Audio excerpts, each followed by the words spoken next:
안녕하십니까. 함재봉입니다. 오늘 한국 사람 만들기 11번째 시간입니다. 여기 올 때마다 느끼는 게 시간이 이렇게 빨리 가도 되는가 싶습니다. 벌써 어떻게 11번째가 됐는지 모르겠습니다. 오늘 주제는 이제 메이지 유신의 드라마입니다.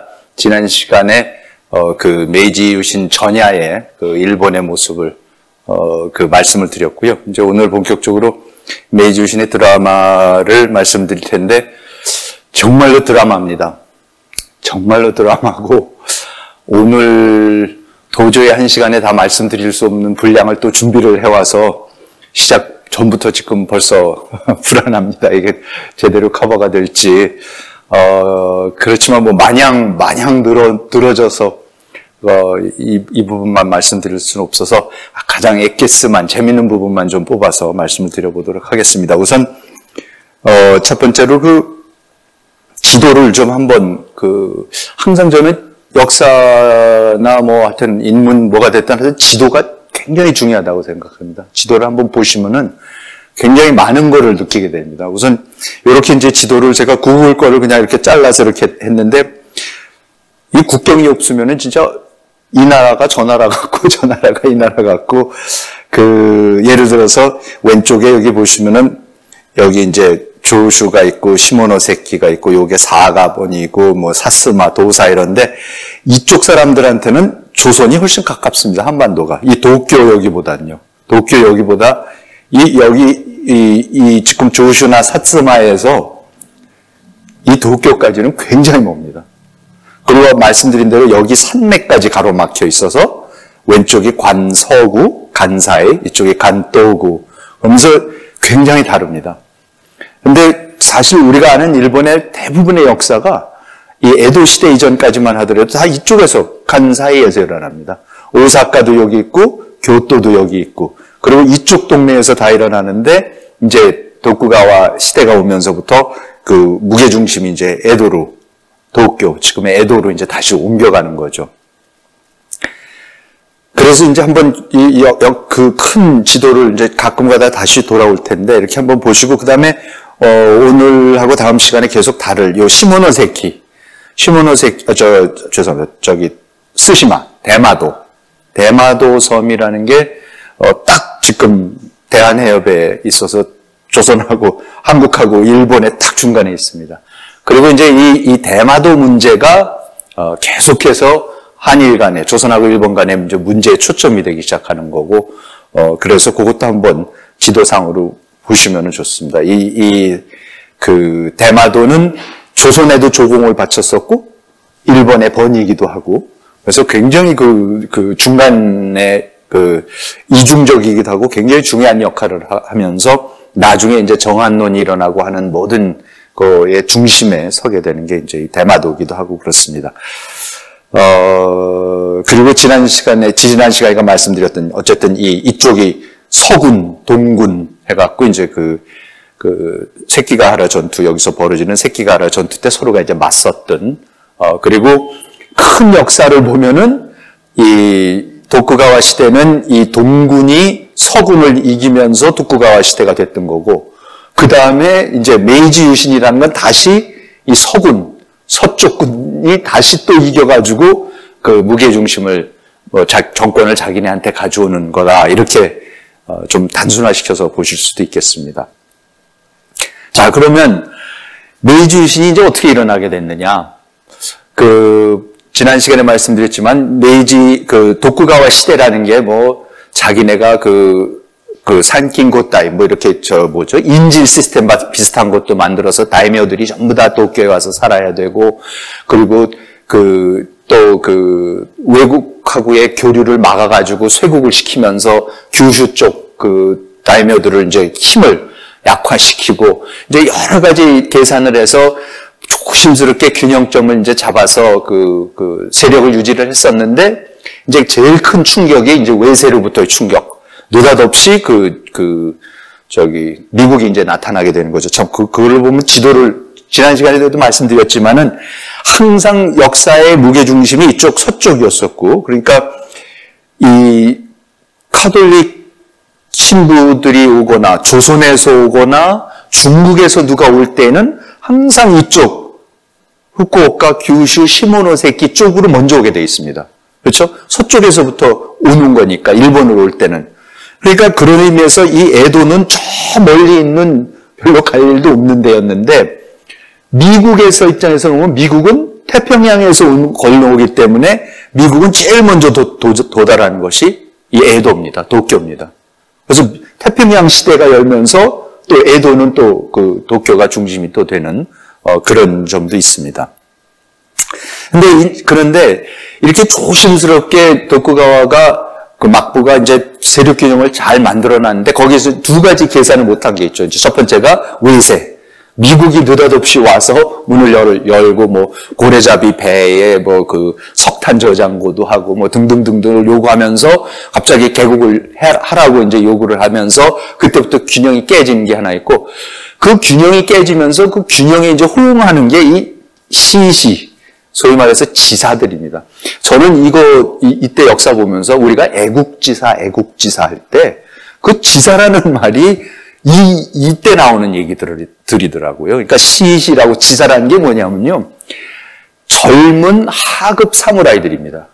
그러니까 아주 하급 사무라이들이니까 이 친구들은 사실 무슨 관직, 자기 번에서 높은 관직도 할 수가 없는 거고, 그리고 이제 공부는 좀 했고, 하지만 굉장히 젊고 혈기왕성하고 상당히 단순하고, 이제 그런 상황에서 또 하나는 뭐냐면, 저는 이때 놀랬던 게 이 젊은 친구들이 전부 다 이렇게 놀고 먹고 있어요.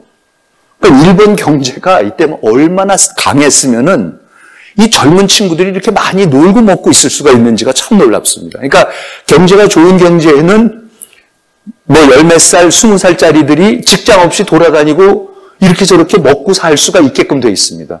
근데 이 시대가 조선에서는 상상을 할 수 없는 일이었죠.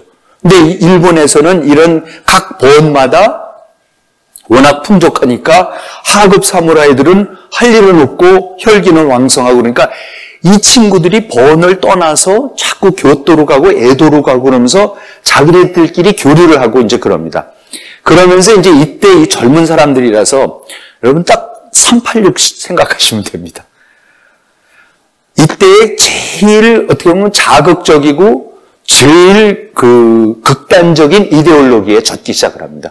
그 이데올로기가 뭐냐면은 존황양이 뭔가 지금 일본이 외세에 이렇게 몰리고 있는데 이게 잘못되는 이유가 이 마쿠프가 잘못하고 있고, 지금 우리 천황이라는 분이 계신데 이분을 잘 지켜주지 못하는 거다. 그러니까 우리의 이 황토, 이 신성한 나라를 지키려고 그러면은 이 천황을 중심으로 잘 이거를 해야 되는데 마쿠프가 그걸 하지 못한다. 그리고 우리가 나서서 천황을 지켜야 된다. 그리고 이 나라를 외세로부터 지켜야 된다라는 이제 지난 시간에 잠깐 말씀드렸지만 밑도본에서 나온 밑도 학파에서 나오는 소위 이 사람들이 말하는 국학하고 고학하고가 나와서 이 천황 중심의 어떤 일본 사기에 나오는 그러한 세계관을 이제 만들어 놓은 게 있었는데, 그거를 이제 젊은 친구들이 완전히 그걸 이제 받아들입니다. 그러면서, 서구열강에 대한 이제 전쟁 준비를 하고, 그러면서 전부 다 젊은 친구들이니까 이제 맨날 칼 차고 다니면서요. 사무라이는 사무라이니까, 이때의 일본의 도장들이 우죽순으로 생겨납니다. 젊은 친구들이 맨날 검도 배우기 시작하고, 그러니까 도쿠가와 시대는 200년 동안의 평화였으니까 사무라이들이 싸울 일이 하나도 없었습니다. 사무라이들이 전쟁을 하는 거를 다 잊어버리고 있었고요. 그리고 그 산킹고타이라는 걸 그 교대라는 걸 통해서 전부 다 에도에다 불러놓고 사니까 에도에서 그냥 호화로운 사치스러운 삶만 살면서 무사도의 정신을 다 잃어가고 있고 그랬는데, 이제 이 젊은 친구들은 뭔가 자기네가 진짜 그 무사도를 갖고 있다 그러면서 무사도의 이 리바이벌이 그야말로 일어납니다. 그래서 전국의 그 조그만 도장들을 열어가지고 무술들을 연말을 하고 이제 겨루고 그러면서 이제 자기네가 무슨 그 서부 활극가에 나오는 것 같은 하여튼 이제 이런 것들을 하고, 그래서 그 당시에 사진을 보시면요. 전부 다 이렇게 젊은 친구들이 칼차고 있습니다. 이 왼쪽 왼쪽 사진이 요게 이제 이또를 봅니다. 젊었을 적에 칼차고 있을 때의, 이또고, 요거 이제 바로 윗대의 기도, 나중에 삼걸이 되는, 삼걸 중에 하는 기도 다카요시, 그리고 요 사람이 이제 다카스기 신사쿠라고, 이 사람도 28에 죽습니다. 근데 살아있었으면은 대단한 역할을 했을 텐데, 굉장히 젊어서들 불태우고 젊어서 죽고 이제 이랬었는데, 대표적인 이 다카스기 신사쿠가 이또도 키웠고 기도도 키웠고 했던 사람인데, 말씀드린 결핵으로 28살에 죽는데, 일본에서는 아직도 굉장히 기리는 사람입니다. 근데 이제 이런 사람들이 이제 들끓기 시작을 하면서 외세가 나왔을 때에, 아까도 말씀드렸지만은 도쿠가와 바쿠프가 외세랑 어쨌든 1854년에 조약을 맺어서, 가나카와 조약이라는 걸 맺어가지고 나라를 열었거든요. 개항을 어쩔 수 없이 했거든요. 그러니까 이제 그 개항을 했다라는 걸 가지고 이 젊은 젊은 지사들이 이제 바쿠를 이제 공격을 이제 하기 시작합니다. 그러면서 이 사람들이, 여기 사진에도 보시면 이제 왼쪽에 유명한 사카모토 료마, 여기 나카오카 신타로라고 료마하고 같이 다녔던 이 사람들이 이제 도사의 젊은 사무라이, 낭인, 거의 낭인 수준이죠. 젊은 지사들이고. 그리고 요거는 이제, 이 사람들 이제 도사의 나중에 또 중요한 역할을 하는 이타가키 다이스케라는 사람이 요 가운데 앉아있는 사람인데, 이 사람이 주동이 대사인데, 이렇게 보시면은 무슨 고등학생들이 자기네들끼리 이렇게 몰켜다니면서 뭐 칼싸먹고 도장 다니고 무술 연마하고 뭐 거의 그런 분위기인데, 이제 이 친구들이 어떻게 세상을 움직입니다. 그러니까 다른 사람들은 꼼짝을 못하게 만들어놨으니까, 근데 이 친구들이 움직여가지고 세상이 이제 뒤바뀌기 시작하고, 결국은 이 사람들이 완전히 새 시대를 일으킵니다. 참 놀랍습니다. 그러니까 20몇 살짜리들이 하는데요. 저는 이 역사를 보면서 참 새삼 느끼는 것이, 나라를 새로 만들고 회사를 새로 만들고 뭐든지 새로운 일은 20대가 하는 겁니다. 20대가 다 합니다. 그러니까 완전히 도쿠가와 시대를 무너뜨리는 이 20대, 30대 초반이 하는 거고요. 생각해 보시면 미국이라는 나라를 건국한 사람들이 뭡니까? 제일 나이 많은 게 워싱턴이 40이었습니다. 미국 건국할 때. 나머지는 뭡니까? 제퍼슨이 32살 때 독립 초안서를, 미국 독립선언서를 초안을 했었고요. 해밀턴 같은 사람, 미국의 재무성 만들고 했던 그 유명한 해밀턴 같은 사람 26살. 그런 사람들이 나라를 만듭니다. 조선 왕조를 창건했을 때 생각해 보세요. 태조가 40살이었습니다. 바원이 몇 살이었습니까? 20몇 살이고요. 정도전이 많아야 40살이었습니다. 그 기업들 일으키는 거 보면 다 20대가 일으키지 않습니까? 무슨 빌 게이츠나 스티브 잡스가 마이크로소프트 만들고 애플 만들고 다 20대 합니다. 지금도 20대들 사실 창업들을 합니다. 아마 삼성, 현대 이런 것도 실제로 만드신 분들이 원래 20대 창업을 시작하셨을 거고요. 사실 세상이 그렇게 돌아가는 건데, 그래야지 세상이 바뀌는데, 여기서는 정말로 일본이 전형을 저는 보여준다고 생각을 합니다. 그래서 이제 이 사람들이 자기들이 젊은 친구들이 모여서 이제 대표적으로 요런 얘기들을 이제 하는 겁니다. 그때 경문을 자기 젊은 사람들끼리 모였고 도사의 사무라이들이 이제 하는 얘기가, 당당한 신주가 오랑캐의 모욕을 받아 우리 땅에 신의 땅이 후에 땅이 오랑캐의 모욕을 받아 예로부터 전해 내려온 대화혼 야마토 다마시도 이제는 이미 끊어지려고 한다. 황제 천황께서는 이를 깊이 한탄하시거늘 오랫동안 평화로운 천황의 치세에 인순과 위타의 풍속에 젖어서 누구 한 명도 이 마음을 분발해서 황국의 화를 제거하려는 사람이 없다. 외람댁에도 우리 노송, 우리의 죽은 야마우치 요도를 께서는 이를 근심하셔 관리들과 언쟁을 하셨는데 오히려 이 때문에 죄를 얻게 되셨다. 이처럼 고귀한 생각을 가지신 분을 어째서 그런 죄에 빠뜨리시는 것인가? 군주가 치욕을 당하면 신하는 마땅히 죽어야 한다고 했다. 그러니까 야마우치 요도는 개국에 반대를 했었거든요. 근데 개국을 반대를 했기 때문에 이제 바쿠프한테 이제 혼이 난 거죠. 그랬더니 이제 그 밑에 있는 그 젊은 친구들이 어떻게 이럴 수가 있냐. 우리 죽음까지 모욕을 하고 이럴 수가 있느냐 이제 하는 거죠. 더구나 황국이 머지않아 좌임, 오랑캐의 풍속을 따르게 하는 것을 보게 될 것이니 저 대화혼을 분발해서 이성 형제를 결합시키고 성이 다르더라도 다른 번에 있고 다른 칸 출신이고 다른 지역 출신이더라도 성이 다르더라도 이 형제들이 결합시켜서 한 점의 사심 없이 서로 협력해서 국가의 부흥에 10,000,000,000,000이라도 도움이 되고자 한다. 금기, 그러니까 천황군대의 깃발, 금색 태양을 그린 건데요. 이제 천황을 상징을 하는데 금기가 한번 나부끼면 단결해서 물불을 가리지 않고 뛰어들 것이다. 이에 신명께 맹세하노니 위로는 황제의 성의를 받들고 우리 노송, 자기 죽은 그 다이묘의 뜻을 이으며 아래로는 만민의 근심을 제거할 것이다. 만약 이 가운데 사심을 갖고 다투는 자 있으면 신의 분노가 벌을 내릴 것은 물론 동지를 모아놓고 할복할 것이다. 각자가 이름을 적어서 놓는다. 그러면서 이제 혈서를 쓰고 이제 이럽니다. 이런 친구들이 이제 각 번에서 이제 일어나기 시작합니다. 그러면서 이제 그 사카모토 료마라고 유명한 이제 굉장히 중요한 역할을 하고 일본에서는 아주 지난 시간 말씀드렸죠. 제가 손정의 회장이 자기의 영웅으로 마이크로소프트 회장이 영웅으로 생각하는 사람인데 이 사람이 자기 누이한테 그 당시에 보낸 편지입니다. 요거는. 요즘은 소위 황국이라고 불리는 우리나라에서 의리란 더 이상 아무런 의미가 없는 것 같다. 사람들은 천황폐하께 권력을 다시 돌려드리는 일이 무엇을 의미하는지조차 모른다. 그러니까 벌써 이때부터 바쿠프가 갖고 있던 권력을 천황께 돌려드려야겠다라는 지금 벌써 그 생각들을 하고 있는 거죠. 그래도 이는 우리가 반드시 해야 하는 일이다. 그렇다면 우리같이 신분이 낮은 사람들이 천황폐하께서 마음을 놓으실 수 있도록 도와드릴 수 있는 일은 무엇인가? 그것은 물론 천황폐하의 조정을 자신의 한이나 부모들보다 앞세우는 데 있다.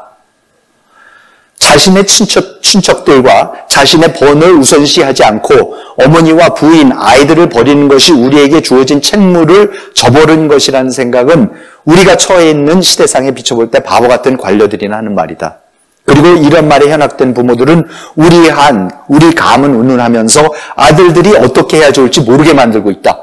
지금 다 필요 없고 천황 중심으로 모여야 되는데 무슨 자꾸 어머니가 전 이거 보면서 요즘에 군대에 보낸 자녀들한테 어머니들이 하도 전화를 해서 훈련도 못하고 그런다는 얘기를 딱 생각이 나는데 이제 벌써 사카모토 료마는 지금 부모, 자식, 우리 번이 문제가 아니라 천황께 어떻게 이걸 충성을 다해서 모든 거를 그걸 위해서 희생을 해야지만 나라가 지켜질까 말까다 이제 이런 얘기를 지금 사카모토 료마가 이제 하고 있는 겁니다. 이런 상황에서요, 이 친구들이 이제 말썽을 굉장히 많이 일으킵니다. 정말로 이때부터 젊은 친구들이 다니면서 외국 사람들이 이때부터 이제 들어오기 시작을 하니까 개국을 했으니까 그렇게 외국 사람들 암살을 하고 다닙니다. 그렇게 죽이고 다닙니다. 그래서 이거는 이 나마무기 사건이라고 1862년에 일어난 사건 사실은 사츠마의 다이묘가 도쿄에 갔다가 자기 이제 고향으로 규슈로 다시 내려가는 길을 이렇게 지나가고 있는데 반대편에서 이제 영국 사람들 4사람이 관광을 왔어요, 일본을. 그래서 관광을 와서 이렇게 말을 타고 지나가는데 근데 이제 일본의 풍습에 의하면은 다이묘가 지나가면은 평민들은 다 말에서 내려서 옆에서 이제 무릎을 꿇고 있어야지 되는 건데 그런데 이때 이미 도쿠가와 정부가 뭐라 그랬냐면 외국 사람들한테는 이게 적용되는 일이 아니다 그랬었어요. 외국 사람들은 그럴 필요가 없다라고. 그런데 이제 지나가고 그중에 여자도 한 명이 있었고, 그래서 서양 남자 3사람하고 여자 한 명이 이렇게 지나가는데, 다이묘의 그 부하들이 와가지고는 말해서 내리라고. 그러니까 이제 안 내리니까 칼로 내리쳤어요. 그래서 리처슨이라는 영국 사람은 상인은 죽어요. 거기서 그 칼에서 맞아 죽고 사무라이들이 아예 내려서 이제 확인 사살까지 하고 나머지 사람들은 이제 도망을 가고 이제 난리가 났었죠. 그래서 이제 난리가 나가지고 그때에 이제 그러니까 영국 정부의 입장에서는 지금 이게 사스마의 번주가 한 일이든 사스마의 사무라이들이 한 일이든 뭐 지금 에도의 바쿠프가 한 일이든 무슨 그걸 지금 구분할 어쨌든 일본에서 일어난 일이니까 그러니까 이제 에도 정부 보고 어떻게 된 일이냐 보상해내라 이제 책임자들 색출하라 이제 난리가 난 거죠. 그랬더니 이제 사스마는 우리는 사과할 생각도 없고 아무 생각을 할 거 없다 그러는데 벌써 이제 바쿠프가 그게 약해지니까는 사스마를 강요를 못 해요. 사과를 하라고 하는 걸 못 해요. 그래서 결국 가군요. 1863년에 영국 해군이 나타나서 가고시마, 그러니까 이 규슈 남쪽에, 그러니까 사스마의 수도죠. 가고시마를 폭격을 해요.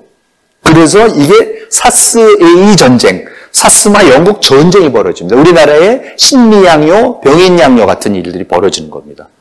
그러니까 지독한 조랑양이파들이 이제 서양 사람들 색출하겠다고 했다가 이제 영국군한테 이제 한번 혼이 나갔고 사스마가 완전히 포격을 당해갖고 가고시마가 이제 초토화가 되고 그런 일이 이제 벌어집니다. 그 다음에는 거의 같은 때에 이번에는 조슈번에서도 이 젊은 친구들이 힘을 써가지고는 조슈 보고도 이거 서양 사람들 자꾸 오게 하면 안 된다. 그런데 이제 아까 지도에서 보셨듯이 지금 요게 이제 조슈고 조슈가 요 시모노세키가 조슈가 관할 지역입니다. 근데 배들이 바깥에서 이렇게 와서 바깥에서 뭐 중국이든 조선이든 서양에서 배들이 오면은 요 시모노세키의 요기 해협을 지나서 이 안쪽으로 들어오면 여기를 이제 일본 사람들은 내해라 그럽니다. 자기네 안쪽 바다. 내해라 그래서 이렇게 오게끔 돼 있고 여기 이제 오사카가 있고 이런 거죠.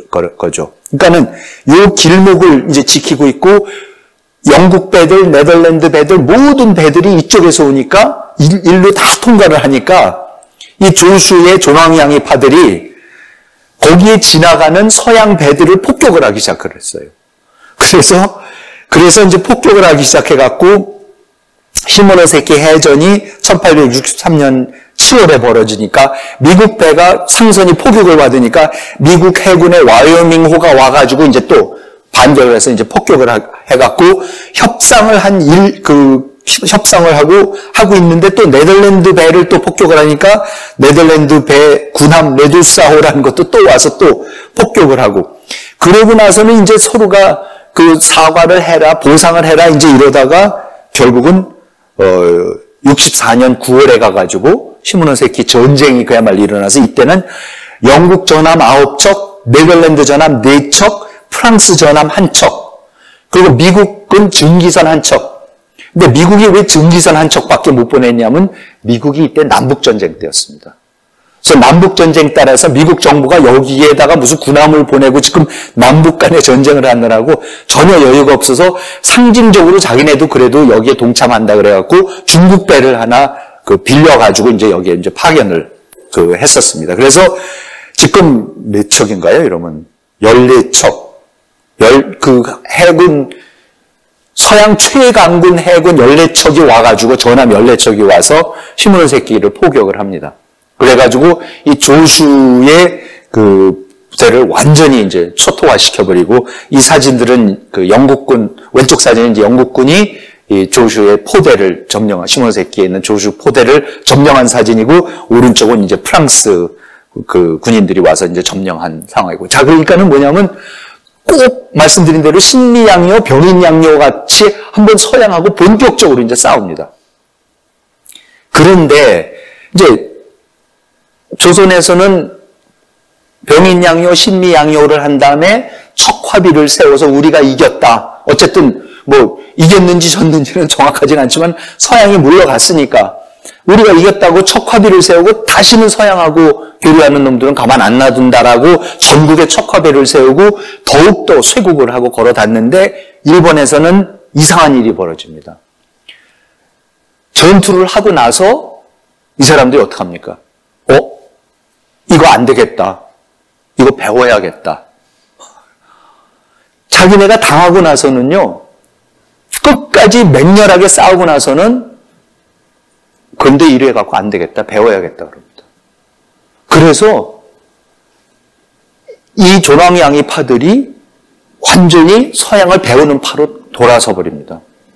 저는 그게 너무나도 이상하다는 게 어떻게 보면 당연하죠. 싸우고 아무리 싸워도 중과부죠. 이건 도저히 상대가 안 되니까.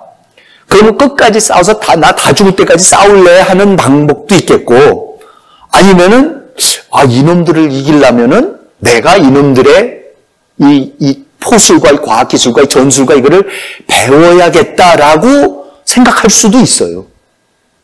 근데 조선은 끝까지 싸우겠다라고 했던 거고 일본은 확 돌아섭니다. 그러면서 이거 아니다.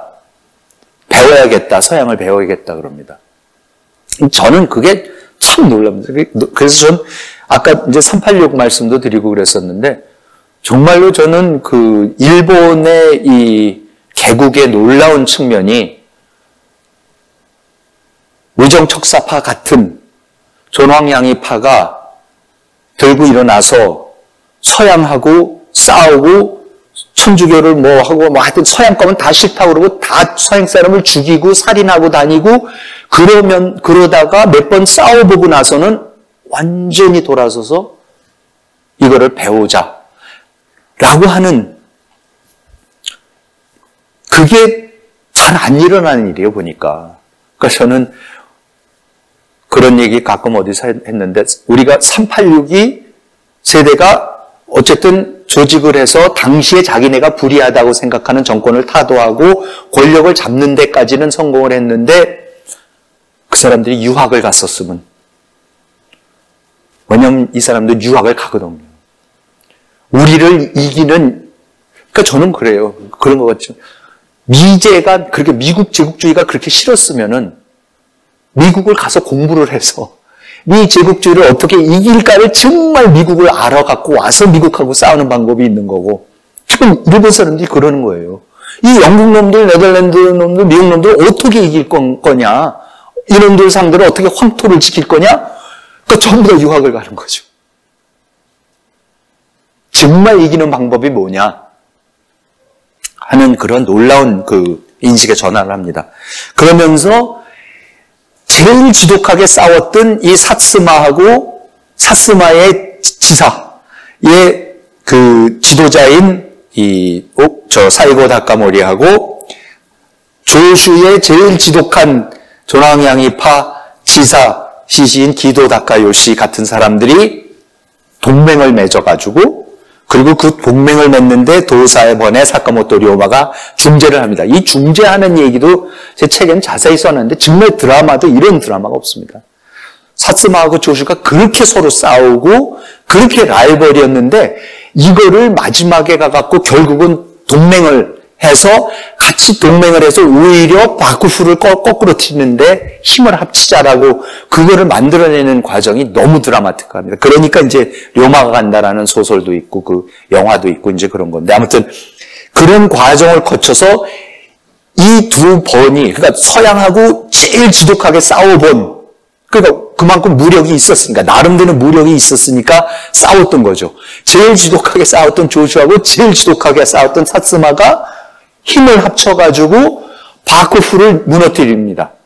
바쿠프를 무너뜨리면서, 그러면서 이제 그 군대를 합쳐갖고 바쿠프를 쳐들어간다 그러니까 그때에 이 사카모토 료마가 딱 계산하는 게 뭐냐면 자기는 도사라는 조그만 번이거든요. 지금 사이고하고 기도는 굉장히 큰 사스마하고 옛날부터 컸던 조주 그 두 번들이고, 만일에 전쟁을 해서 사스마하고 사초 동맹, 사스마 조주 동맹을 사초 동맹이라는데, 사초 동맹이 진짜 군사를 이끌고 가서 바쿠프를 갖다 무너뜨려 버리면은 완전히 사스마하고 조주의 세계가 될 거라는 거를 사카모토가 알아요. 그러니까 사카모토는 자기는 작은 번의 번사니까 이렇게 놔두면은 우리는 또 여전히 도쿠가와 때나 마찬가지로 아무 힘을 못 쓴다. 그러니까는 이 친구가 놀라운 아이디어를 내가지고 이번에는 거꾸로 사초 동맹하고 도쿠가와 편에 협상을 합니다. 도쿠가와 편에 재빨리 가갖고 제안을 하나 합니다. 무슨 제안을 하냐면은 전쟁 안 하고 하는 방법을 이제 제시를 합니다.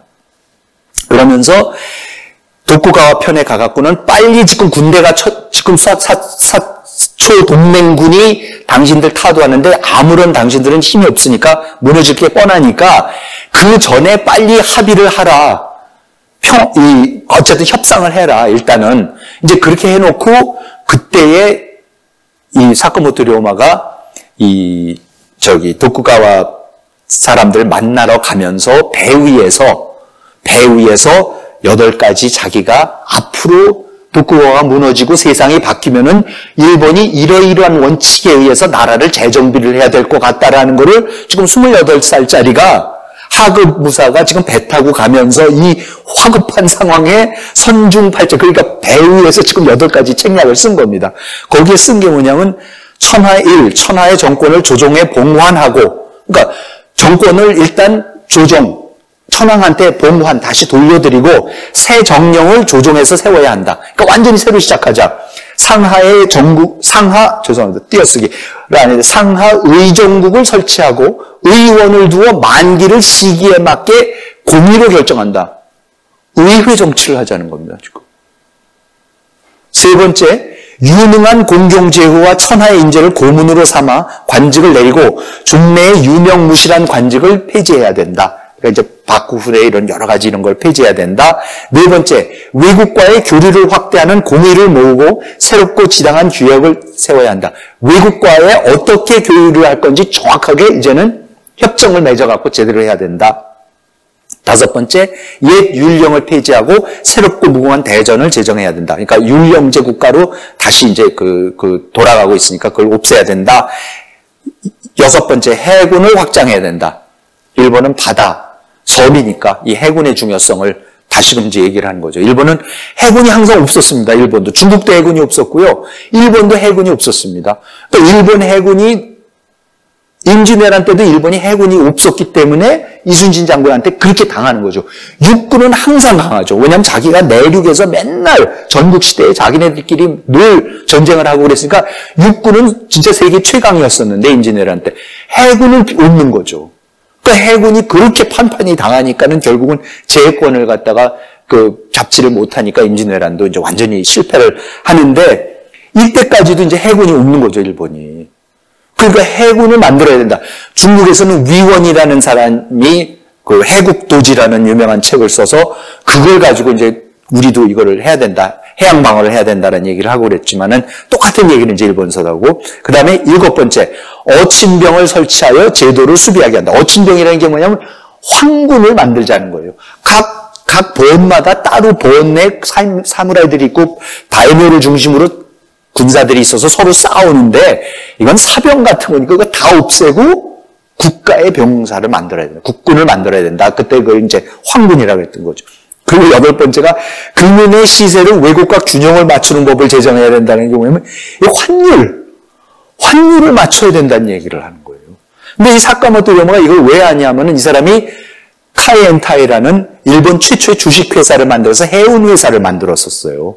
그래서 장사를 해봤기 때문에 이걸 압니다. 그러니까 아까도 말씀드렸지만 손정희 회장이 그렇게 사카모토 료마를 좋아하는 게 정치적인 것뿐만 아니라 굉장히 경제 경영에도 밝았던 사람입니다. 그래서 진짜 최초의 일본 주식회사도 만들고 그랬던 사람이라고 이제 추앙을 하는데 이 8가지를 지금 만듭니다. 일본에서는 이게 자기네 헌법의 기초라고 그럽니다. 이게 일본의 모든 헌법의 초안이 이거라고 이제 그 사람들은 그럽니다. 그래서 가서 도쿠가와를 설득을 해요, 이걸 가지고. 그러니까 도쿠가와는 지금 이 친구 말을 듣는지, 말을 안 듣고 정말 사초 동맹군하고 정말 전쟁을 하든지. 근데 사초 동맹군이라는 게 보통 센 군대가 아니거든요, 지금. 그러니까는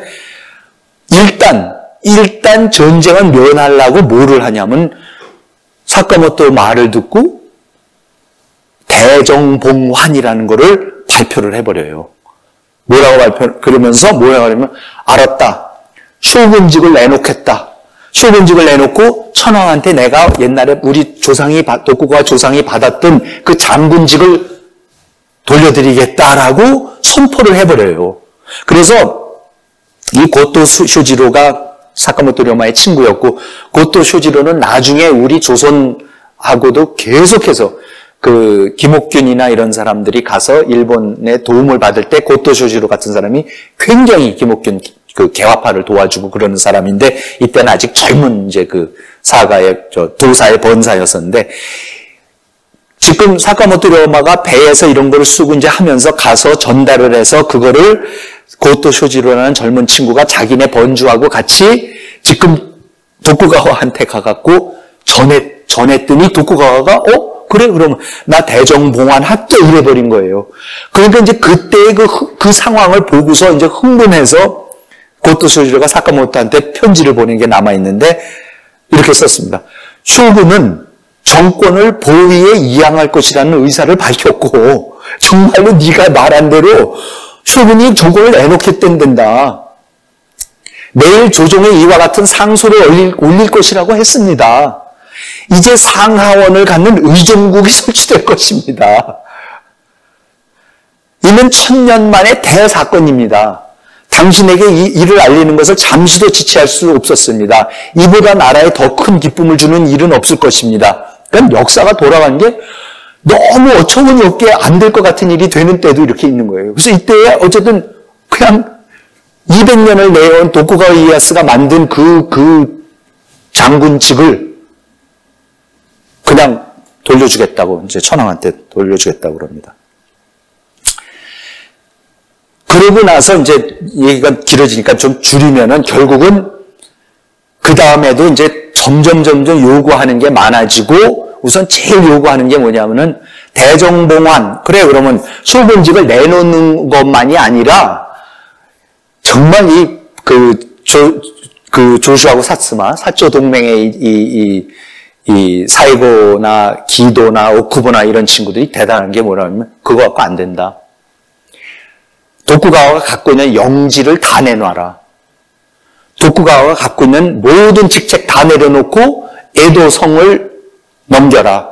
완전히 모든 것을 버려야지 진짜 대정봉환이지, 말로만 대정봉환한다 그러고 가장 큰 번에 가장 많은 군사 아직도 갖고 있고 가장 비옥한 땅이랑 그걸 다 갖고 있고 에도성까지 갖고 있으면서 무슨 대정봉환이 안 된다. 그래갖고 다 내놓으라 그럽니다. 그래서 이제 그 내놓으라는 문제를 가지고 정말 경론들이 벌어지고, 그 사이에 이제 마지막 쇼군은, 참 마지막 쇼군이라는 사람도 불쌍한 사람인데 진짜 어떻게 이거를 해야 될지 굉장히 갈팡질팡합니다. 정말 그 갈팡질팡하는 모습이 제 책에 이렇게 쭉 제가 일부러 그걸 자세하게 그려놨습니다. 제 인간의 심리라는 게 이럴 때에 어떻게 결정을 내리는가 정말 보고 싶었는데, 참 굉장히 비열한 모습도 보이고 치사한 모습도 보였다가 용감한 모습도 보였다가 정말 인간이니까 보이는 그 다양한 모습을 보이다가 결국은 전쟁을 선포를 해요. 난 그냥은 못 넘기겠다. 그러고 천황한테 내가 지금 대드는 게 아니라 그 옆에 있는 이 사츠마하고 조슈라는 번의 놈들이 하는 짓이, 이거는 천황을 위한 길도 아니고 나라를 위한 길도 아니라서 이 말은 내가 못 듣겠다라는 명분하에 군사를 일으켜요. 근데 군사를 일으키는데 조슈하고 사츠마 군대가 이 황군기를 앞세워서 그 전쟁을 하고 그러니까는 결국은 거기에는 대들지 못하고 항복을 해버립니다. 그래서 항복을 한 그 전쟁이 그렇게 치열하지도 않았고 전투 한 두세 개밖에는 안 했지만, 그러니까 싸울까 말까 하다가 그 밑에 있는 그 독구가와의 마지막 부하들은 끝까지 싸우자고 그러는 거를 오히려 주군이 그거를 끝까지 못하고 갈팡질팡하다가 보신전쟁이란 전쟁을 하고서는 결국은 1868년 4월 21일 날 에도를 항복을 하고요. 그리고 69년 3월 28일 날 메이지가 교토에서 나와서 일본의 천황이 교토를 떠나본 게 몇백 년 만인지 모른답니다. 그리고 교토에 있는 그 거소, 그러니까 천황이 사는 그 궁 바깥을 나와본 게 몇십 년 만에 나옵니다. 그래가지고는 에도로 천도를 하는 거죠. 그래서 도쿄로 와서 도쿠가와 막부가 살던 그 궁을 접수를 해서 거기에 이제 그 천황이 들어가서 살게 시작하는 거고, 그게 지금 우리가 도쿄에 가면 고교라 그래서 황거라고 해서 있는 거기입니다. 그래서 이제 왼쪽 사진은 이 보신전쟁의 그 규슈에서 시작해서 혼주로 넘어가서 계속 여기 도바 후시미에서 여기 조슈군과 사스마군이 합쳐서 도바 후시미 전투에서 처음 독구가군을 격파하고 두 번째 전투, 그 다음에 세 번째 에도에 입성을 하는 거. 그리고 이제 일부 남은 그 군대가 북쪽으로 도망가고 홋카이도까지 도망가서 저항을 하는 거는 조금 후에 나중에 가서 이제 진압이 되지만은 아무튼 에도는 굉장히 일찍 접수를 합니다. 그러면서 1868년 4월 6일 날 메이지의 이름으로 오개조 서문이라는 거를 이제 씁니다. 그래서 첫째, 자기가 앞으로 어떻게 통치를 할 건가. 첫째, 널리 회의를 일으키고 만사를 공론에 의해서 결정한다. 모든 걸 우리가 일방적으로 하지 않고 다 공론을 통해서 결정한다. 2. 상하 마음을 하나로 하여 활발하게 경륜을 행한다. 3. 문무백관이 하나가 되어 서민에 이르기까지 각자 뜻을 세워 민심을 흔들리지 않기를 요한다. 4. 구례의 누습을 타파하고 천지의 공도에 기초한다. 5. 지식을 세계에 크게 구해 크게 환기를 떨친다. 바깥 세상에서부터 배워야 된다. 라는 거를 이걸 집어넣습니다. 그래서 왼쪽 사진이 그 당시에 이 최초로 그 신도도 없었던 종교를 만들어냅니다, 이 사람들이. 그러니까 일본이요, 신도하고 불교가 워낙 섞여 있어가지고 불교 승려들이 신도의 사제를 겸직을 했었습니다.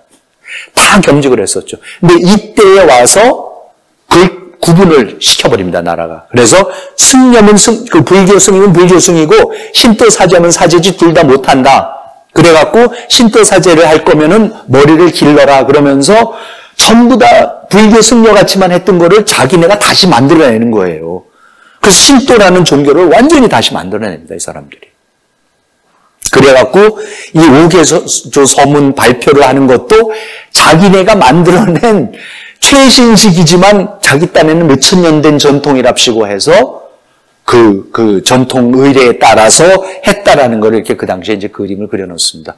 이 전통을 만든다라는 게 여러분, 저는 그때에 벌써 한참 됐지만 히로히토 천황이 돌아갔을 때, 그때에 제가 미국에 유학할 때였었던 걸로 기억하는데 80년대였던 걸로 기억하는데, 이제 미국서도 뭐 중계방송을 계속 해주고 그랬는데, 그 중계방송을 한다는 게 뭐냐면은 이게 몇천 년 된 신도 의식에 따라서 이제 뭐를 하는 거다. 그래갖고는 뭐 어디에 있는 무슨 이상한 초가집 속에 들어가갖고 뭐 다음 천왕이 그 속에 들어가서 뭐를 모르겠어요. 뭐 조상의 길을 받든지 뭐 신이 내리든지 이제 뭐 이런 거를 한다 그러면서 그냥 아무것도 없는데 초가집 같은 거 하나 그냥 내내 비춰주면서 계속 미국 방송 ABC인가에서 그냥 무지하게 의미 부여를 해주고 있더라고요. 그래서 이제 저는 그걸 보면서 딱 든 생각이, 근데 마지막으로 천황이 죽어갖고 이걸 한 적이 언제야 도대체? 그때 그 생각해보니까 다이쇼예요, 다이쇼. 지금 히로히토가 한 60년 통치하지 않았습니까?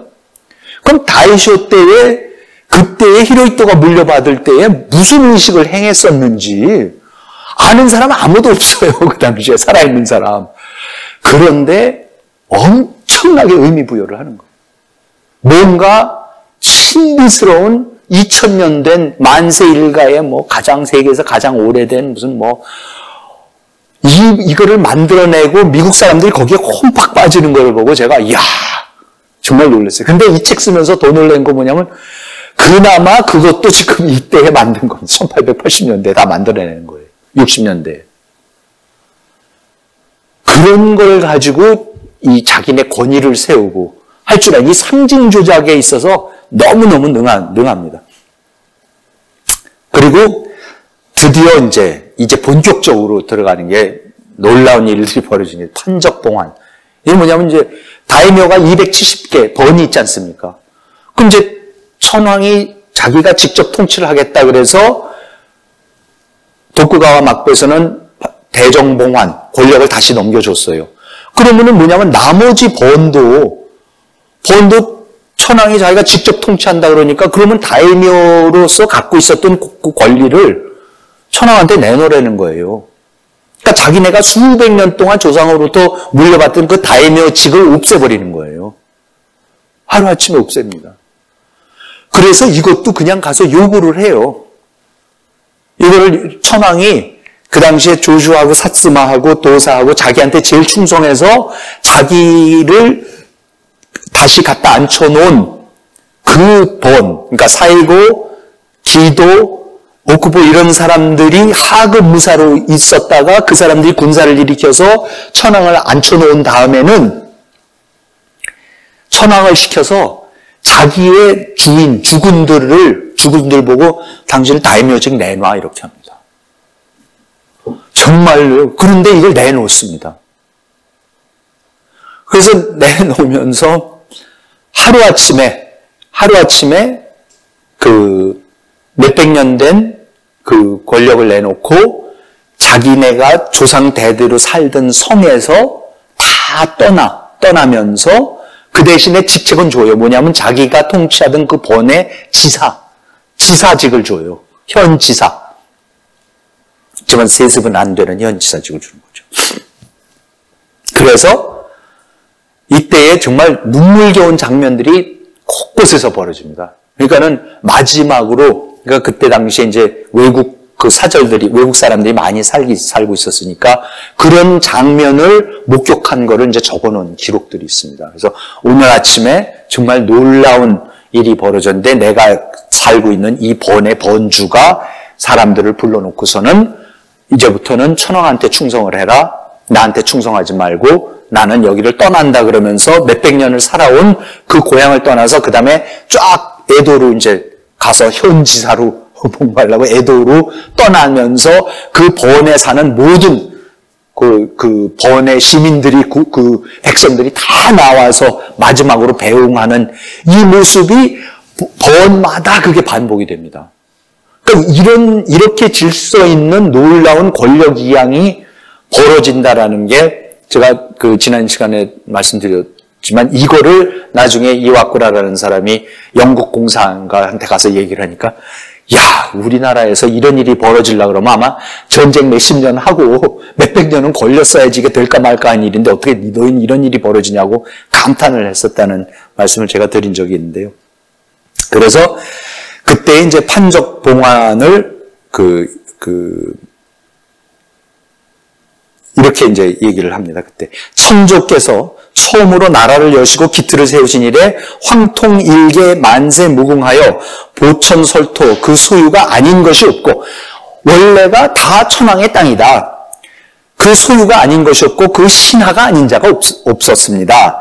그런데 예전에 도쿠가와 씨가 일어나서 고가 구족이 천하에 반하였는데 이런 귀족들이 일어나서 도쿠가와를 비롯해서 이에 따라 집안을 일으키는 자가 많았습니다. 그러니까 각자가 다이묘가 됐다 이거죠. 이제 한 자리씩 차지했다 이거죠. 그리하여 토지 인민을 조정에게서 받았는지 아닌지를 따지지 않은 채 인습이 오래되어 이르렀습니다. 그러니까 천황이 너 저기 가서 통치해라고 봉해준 것도 있지만 봉토를 준 경우도 있지만 대충 지가 알아서 땅 차지하고 앉아서 여태까지 이런 식으로 통치를 해왔다 이겁니다. 그러니까 언젠가 그렇게 불법으로 땅을 차지하는 사람들도 있고, 설령 옛날에 어떤 천황이 봉토를 줘서 보내줘서 이제 가서 너 여기 통치해라고 해줬더라도 지금 천황은 그거를 도로 내놔라. 내가 직접 통치하겠다라고 한다는 거예요. 그러니까 내놔라. 그러니까 내놓습니다.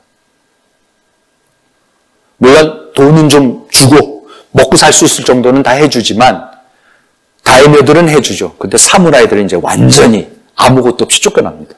느닷없이 다 쫓겨나게 됩니다. 사무라이들이 혁명을 일으켜서 사무라이들을 완전히 없애버립니다. 참 놀라운 일. 그래서 원래 신등이 있는 곳은 바로 천자의 땅, 신등이 기르는 것은 바로 천자의 백성입니다. 자기네 황제도 천자라고 합니다.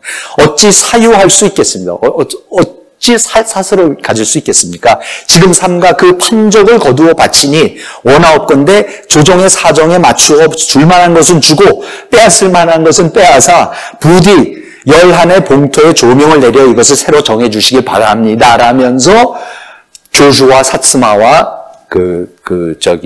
도사의 번주들이 대표격으로 판적 봉환, 자기네 이 통치할 수 있는 그거를 천황한테 돌립니다. 참.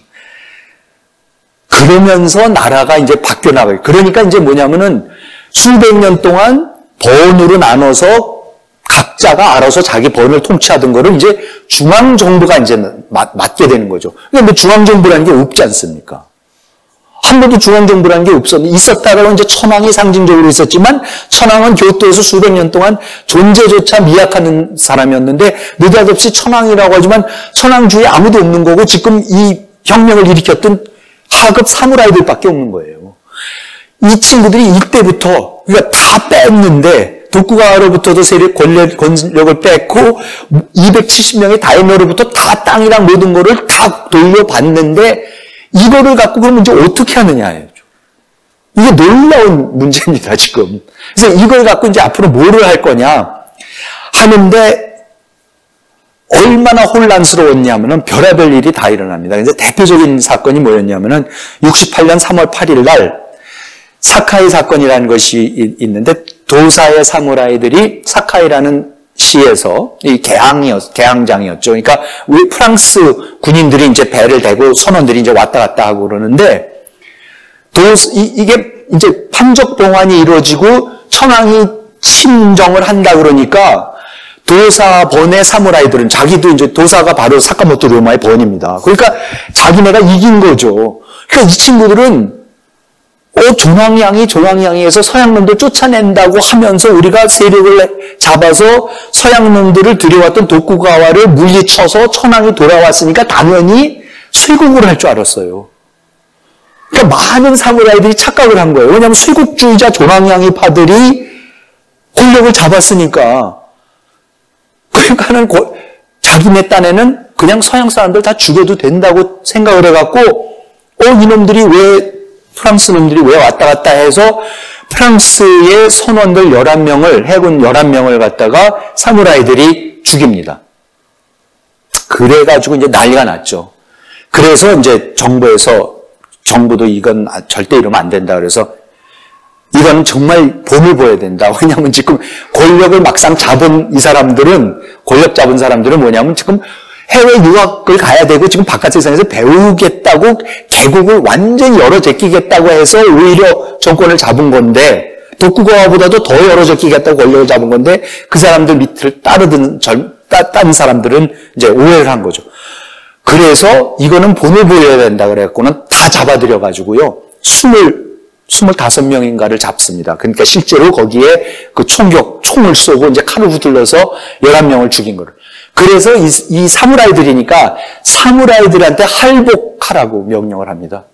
그래서 할복을 하는데 그때의 프랑스 그 수병이 죽은 그 배의 함장하고 프랑스의 공사하고 전부 다 참관을 하도록 입회하에 할복식을 거행을 하는 거예요. 그래서 할복식을 거행을 하는데 한 사람씩 나와서 할복을 하고 목을 치고 그 사람 나와서 할복하고 목을 치고 하는데 그걸 프랑스 사람들이 보고 있다가요. 11명까지 하고 나서는 함장이 도저히 못 보겠다고 하지 말라고 스톱. 나머지 사람들 사면하라고. 이거 그만하라고. 이제 그래요. 근데 이제 그 당시 상황에 이제 영국 그 외교관 세터라고 나중에 이동인하고도 우리 조선하고도 굉장히 밀접한 사람은 이 사람은 이제 완전히 일본 이거에 빠져서 그때 이제 글을 써놓은 게 뭐냐면 아니 얼마나 장엄하고 그런 장면인데 그거를 스톱을 시키냐고 이 프랑스 놈들은 자기도 몇 번 참관을 했는데 이거는 우리 영국 같은 데서 그 감옥 앞에서 말도 안 되는 이 카니발 같은 그거 벌리면서 사람 사형시키는 거에 비해서는 비할 수 없이 장엄하고 멋있는 건데 이걸 왜 스톱을 시켰냐고 이제 막 그랬더니 그때 거기 참관했던 프랑스 사람한테서 직접 들은 사람이 이제 써놓은 거예요. 그게 아니었다. 그 상황이 어땠는지 아느냐. 이거 스톱시킬 수밖에 없었다. 뭐냐면 첫 번째 죄수가 나와서 단도로 자신의 복부를 힘껏 찌르자 내장이 모두 튀어나왔다. 그러자 그는 자신의 내장을 양손에 쥐고 성스러운 신의 땅을 짓밟는 외국인들에 대한 증오심과 복수심에 불타는 노래를 숨이 끊어질 때까지 불렀다. 나머지 10명도 같은 식으로 죽어갔다. 이에 프랑스 측 참관인들은 더 이상 견디지 못하고 듀프티 뚜아르스 선장이 나머지 9명이네요. 11명이 죽고 20명이었는데 그러니까 목숨은 살려줄 것을 간청하였다. 그래서 살려줬다. 근데 이 말씀을 왜 드리냐면은 서양 사람들이 굉장히 일본에 대해서 놀랍니다. 계속해서 일본에 대해서 놀라는 얘기만 나옵니다. 이러고 나서 이제 이번에 또 이런 와중에 지금 이제 나라를 판족봉한 대정봉한 해갖고는 다 정권을 이제 이어받았고 다 하급무사 출신들이고 뭐를 제대로 통치해본 경험도 없고 뭐를 해야 좋을지 지금 모르겠고 한쪽에서는 사무라이들이 들고 일어나서 외국 사람들 마구 죽이고 있고 이런 때에 뭐라 그러냐면은 안 되겠다. 우리 외국 유학 가자 그럽니다. 사상 초유의 전무후무하게 정부 전체가 유학을 떠납니다. 1871년에요. 지금 정부를 딱 반으로 나눠가지고 그 유신 3골 중에 기도, 오쿠보, 사이고가 있는데 사이고가 이 제일 유명한 사무라이 장수였고 사이고를 보고 나라를 지켜라. 아무것도 하지 말고 꽉 지키기만 해. 무력으로. 그러고 나서 기도하고 오쿠보하고 나머지 사람들은 배를 타고 우리 1년만 유학 갔다 올게 하면서 실제로 2년을 유학을 갔다 옵니다. 그러니까 정부가 몽창 떠나버립니다. 이 이와꾸라 사절단이라는 건요. 정말로 이거는 인류 역사상 본 전례가 전혀 없습니다.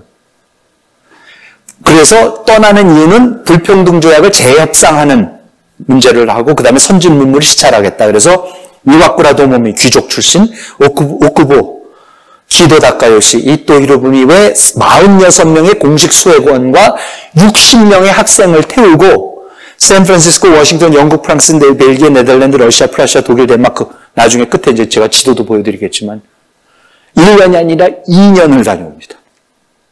가면서 미국에는 가네코 겐타로라는 17살짜리를 데리고 가서 학생을 남겨놓고 고학을 해서 하버드 대학교에 들어가서 미국 최초의 하버드 대학교, 일본 사람 최초의 하버드 대학교 졸업생이고 나중에 3차 이토 내각에서 농상무 대신 4차 이토 내각에서 법무 대신을 역임하고 1904년에 로일 전쟁이 발발했을 때에 이토 히로부미가 특사 자격으로 미국을 방문해서 루즈벨트 대통령에게 중재를 부탁하라 그래요. 왜? 테오도르 루즈벨트 대통령이 가네코 겐타로 하버드 동기 동창입니다. 그러니까 이렇게 주로면밀합니다. 그래서 포츠머스 조약이라는 게 그래서 체결이 되는 거죠. 포츠머스 조약이 1905년 8월에 4월인가 6월인가에 되고 8월에 테프트 카츠라 밀약이 일어나고 그리고 9월에 을사보호조약이 일어나는 거죠. 그러니까 일본은 미국하고 다 모든 거를 합의를 해서 확정을 시킨 다음에 조선을 이제 본격적으로 접수하기 시작하는 거죠. 그 뒤에 그 인물들이 다 있었던 거죠. 이런 연줄들이 다 있는 거고, 이게 이와쿠라 사절단이 또 놓는 겁니다. 그 다음에 또 한 사람은, 나카이 초민이라는 사람은 71년에 이 미국을 거쳐서 이제 프랑스로 건너갔을 때 프랑스 유학생으로 남겨놔서 71년부터 74년까지 프랑스에서 문학, 철학, 역사를 공부하고 루소의 저서들을 일본어로 번역을 하고 74년에 프랑스 어학교를 돌아와서 프랑스 어학교를 설립하고 81년에는 서양 민주사상을 소개하는 동양자유신문을 창간하고 후일 정부와 싸움이 붙어가지고 자유신문을 재창간하고 87년에는 메이지 정권을 비판하는 기사를 게재해서 도쿄에서 추방까지 되고 오사카에서 동문신문을 창간하고 하는 그 야당 또 지식인으로 이제 크고 여자 5명을 보냅니다. 여자아이 5을 보냅니다. 유학생으로. 제일 어린 게 츠다 우메코 7살짜리. 7살의 나이로 파견되어 미국에 남아서 유학을 해서 귀국 후에 1900년에 츠다 대학교라는 여자대학교의 전신이 여자 영학숙을 설립을 하고 1905년에 도쿄 YWCA를 만들어서 첫 여성 회장에 취임을 합니다. 아버지가 츠다센이라고 일본 기독교의 굉장히 유명한 인물이고 츠다센이라는 사람이 나중에 이수정이라고 우리나라 사람으로 조선 사람으로 최초로 일본에 가서 개종을 하고 그리고 성경 번역을 시작하는 성서 번역을 시작하는 그 이수정 씨를 개종시키는 역할이 이 츠다 우메코의 아버지 또 츠다센입니다. 그러니까 우리랑 굉장히 밀접한 관계가 있는 집안입니다. 또 그리고는 이 사람들이 독일에 갔을 때 비스마르크, 그러니까 영국 가면 영국 그 빅토리아 여왕 만나고 프랑스 가면 프랑스 대통령하고 미국 가면 미국 대통령 그랜트 대통령 만나고 그리고 이제 독일에 가서 재상 비스마르크를 만납니다. 그래서 그날 큰 연회를 베풀면서 비스마르크가 일본 지도자들을 앉혀놓고서 이런 연설을 합니다. 이 연설이 일본의 외교 정책과 안보 정책을 완전히 규정을 하고 요거를 그대로 이제 따라하는 게 일본입니다. 현재 세계 각국은 모두 친목과 예의를 유지하면서 교제하고 있다. 하지만 이것은 어디까지나 표면적인 것에 불과할 뿐 그 이면에서는 서로 은밀하게 강하게 다툼을 하며 크고 작은 각국이 서로 믿지 못하는 것이 본래의 모습이다. 내가 어렸을 때 우리 프로이센이 약체였던 것은 여러분 모두 알고 있을 것이다. 왜냐하면 프로이센이 제일 후진 국가였고 독일 연방 중에서 제일 후발 국가였고 제일 촌스럽고 제일 동쪽 끝에 있는 베를린이라는 도시가 제일 후진 도시였었고 거기에서 그 프로이센이 일어나서 비스마르크가 독일을 통일을 해나가는 거였었거든요. 그래서 통일 직후에 이제 이 사람들이 도착을 한 거였으니까 당시 소국의 입장에서 실제 상황을 체험하고 분하고 답답함을 느꼈던 기억은 아직도 뇌리에 분명하게 남아있다. 이른바 만국공법은 이 국제법이라는 것은 열국의 권리를 보존하기 위한 원칙적 약속이긴 하다. 국제법이 있긴 있다. 하지만 대국이 이익을 추구할 때에는 자신에게 이익이 있으면 만국공법을 잘 지키지만 만약 만국공법을 지킨 것이 자국에 불리하면 곧장 군사력으로 해결하려 하므로 만국공법을 지킨 것은 불가능하다라고 솔직하게 얘기합니다. 소국은 만국공법의 내용을 이념으로 삼고 이것을 무시하지 않는 것으로 자주권을 지키려 노력하지만 약자를 한롱하는 실력주의의 정략에 휘둘리면 자신의 입장을 전혀 지킬 수 없는 것은 자주 있는 일이다. 거기에 노란하지 마라. 우리나라도 이러한 상태였기 때문에 나는 분개하고 언젠가는 국력을 강화하여 어떤 나라와도 대등한 입장에서 외교를 할 수 있도록 만들고자 애국심을 가지고 분발한 지 수십 년, 드디어 근래에 이르러 그 바람을 이루었다. 하지만 이것은 그저 모든 나라가 지니고 있는 자주권 보존의 권리를 행사한 것에 불과하다. 그러나 각국은 모두 우리나라가 사방으로 군사행동을 한 번만 언급하며 무턱대고 증오하면서 프로이센은 침략을 좋아하고 타국의 권리를 침해하는 나라라고 비난하고 있는 듯하다. 이것은 우리나라의 의도와 전혀 다르다. 우리나라는 국권 중시를 통해서 각국이 서로 자주권을 지키고 대등하게 교제하며 서로 침략하지 않는 공명정대한 세계에서 살고 싶다고 생각하고 있을 뿐이다. 그동안의 전쟁도 모두 독일의 국권을 지키기 위해 어쩔 수 없이 했었던 것임을 세상의 식자들은 알 것이다. 영국과 프랑스 양국은 해외 식민지를 착취하고 그 산물을 이용하여 국력을 마음껏 강화했는데 다른 나라들도 모두 이 두 나라의 행동을 불쾌하게 생각하고 있다고 한다. 유럽의 평화 외교 등은 아직 신용할 정도는 아니다. 이에 대해서는 여러분들도 왠지 모를 의구심을 떨쳐버릴 수 없지 않는가?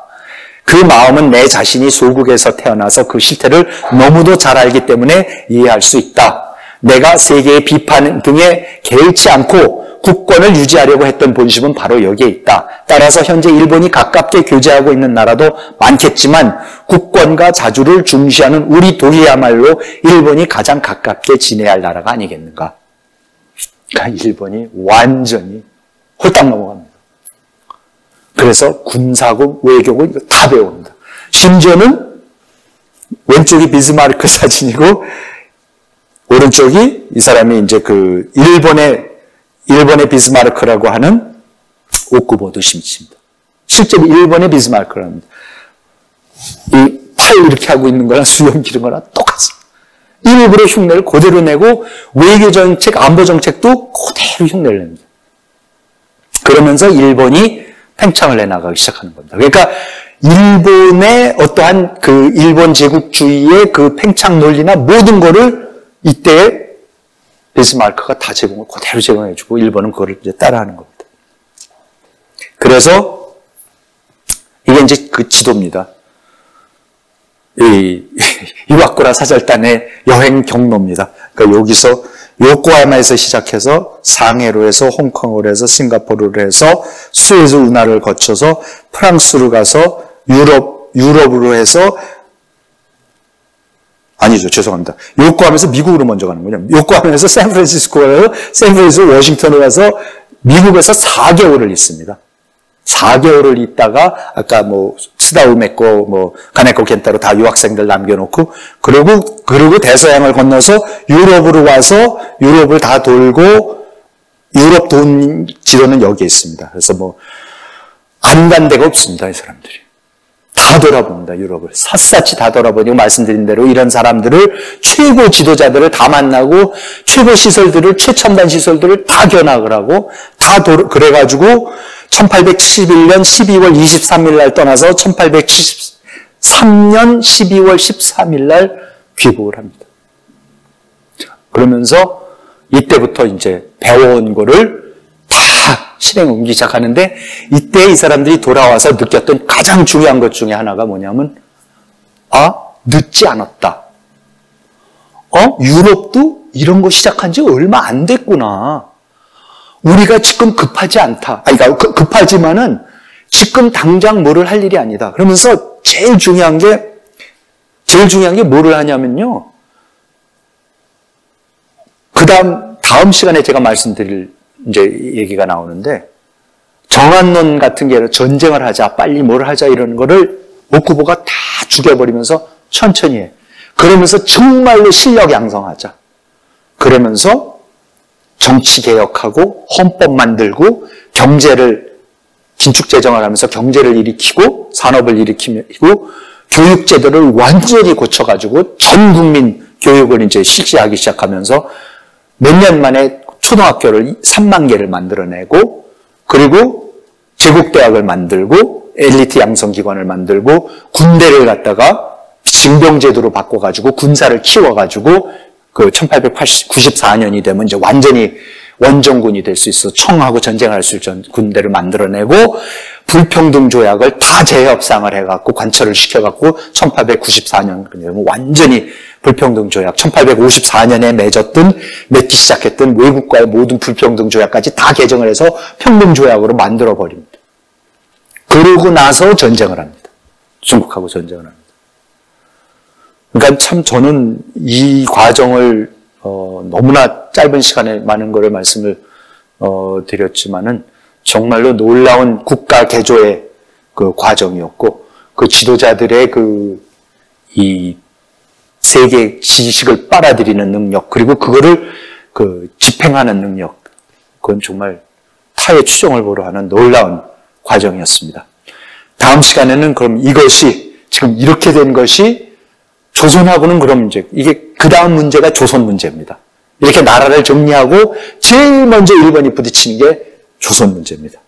그래서 왜 조선하고 문제가 특히 아까 처음에 말씀드렸던 스시마, 대마도 문제를 중심으로 해서 왜 조선하고의 문제가 일어나면서 일본의 외교 정책이 어떻게 뻗어나가는지 변화해 나가는지를 다음 시간에 말씀드리도록 하겠습니다. 오늘은 이만 마치도록 하겠습니다. 시청해 주셔서 감사합니다.